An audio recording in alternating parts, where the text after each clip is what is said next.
Aujourd'hui, la date limite pour l'ultimatum fixé par les militaires turcs, les mercenaires de Haftar et les soldats russes du PMC Wagner expire pour qu'ils sortent tranquillement et sans excès de la région de Tripoli et Taruni. Jusqu'à 22 heures, les Turcs retirent leur garantie pour le mouvement des colonnes de ces points. En fait, nous parlons du retrait de toutes les troupes ennemies, qui étaient concentrées dans des groupes d'attaque, qui étaient dans les banlieues de Tripoli et le long des flancs, à Al-Wasiyah et Tarin. Maintenant, ils ont tout décollé et partent pour le sud de la Libye, à environ 400 km de la capitale. Ce qui se passe à côté d'eux n'est pas encore tout à fait clair. Peut-être qu'ils évacueront davantage, ou peut-être qu'ils complotent quelque chose, parce qu'il n'y a pas de confiance dans les Russes et ne le sera jamais. Au moins hier soir, la plupart de ces troupes ont quitté les positions indiquées et ont même quitté Bani Wali. Il est bien connu qu'au moins un système de missiles anti-aériens Pantsir de Tarin a traversé Bani Wali au sud.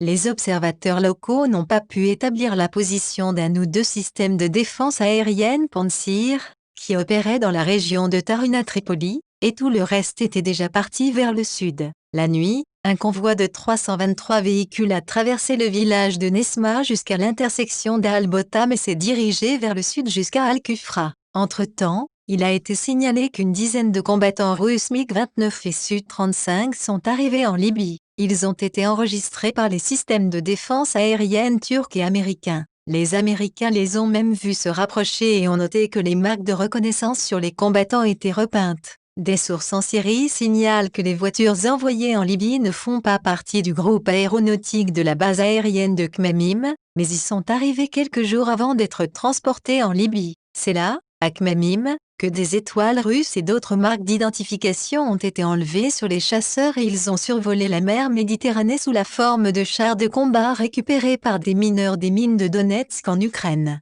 Et c'est précisément pour que la propagande russe fournisse des informations sur la façon dont le matériel militaire est apparu chez les gars que la Russie soutient. Cela arrive toujours avec une personne impudente, quand personne ne lui fait de remarques, et qu'il perd déjà toute prudence. Ce qui s'est passé était exactement ce que Poutine ne pouvait pas faire. En effet, en ce moment, il y a un procès à La Haye. Pour porter ses fruits, la confrérie de Poutine déverse des dizaines de millions de dollars dans les médias européens. Mais il n'est plus question de savoir exactement comment le Boeing malaisien a été abattu, mais comment le système de défense antimissile BU était à l'endroit même où le lancement fatal de la fusée a été effectué. Et maintenant, en ligne, Poutine montre clairement comment cela s'est produit. Et il ne s'agit pas des systèmes de défense aérienne, que ce soit le BU-M1 ou le système de défense aérienne Pantsir, mais des avions militaires, dont certains n'ont encore été exportés vers personne. De plus, si dans le cas de l'Ukraine,